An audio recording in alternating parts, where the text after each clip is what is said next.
Ayan. May batang nananahimik sa tabi ko. Kumuha siya ng damit. Lahat ng susuotin niya, isuot ko raw sa kanya dahil sabi ko sa kanya bukas pa kami aalis. Pero sabi niya, hindi daw kami aalis. Magpipicture lang daw siya. Masama na ito. Masama na ito. Kumuha siya ng jacket. Tapos, shirt. Marunong na siyang pumorma. Natutuwa lang ako sa baby ko to. Pati yung sombrero ng daddy niya. Tapos, yung salamin ng daddy niya. Ayan, bihisan ko daw siya. Mag-bihis daw siya para mag-picture kami. Wait lang. Muna ko ba rin yan kasi mag-picture ka lang naman.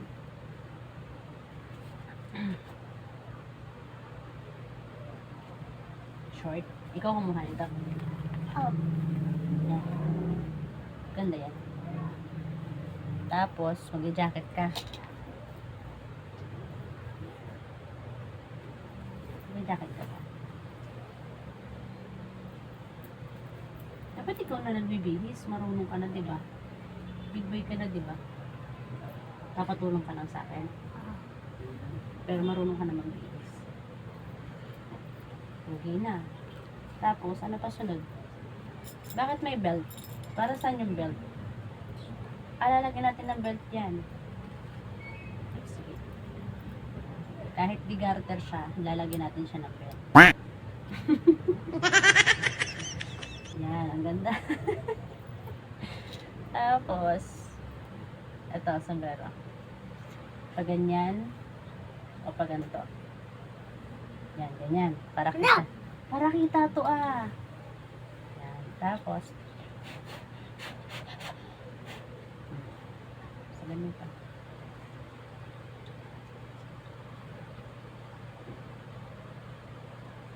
Wow.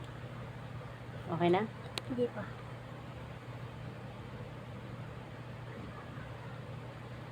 Pormahan mo, parang pang ano.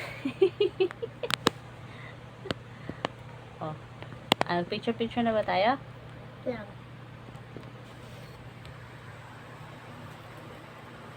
Okay na yan.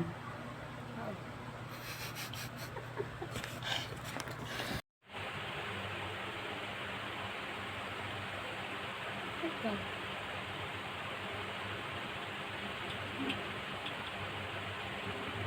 Lang na.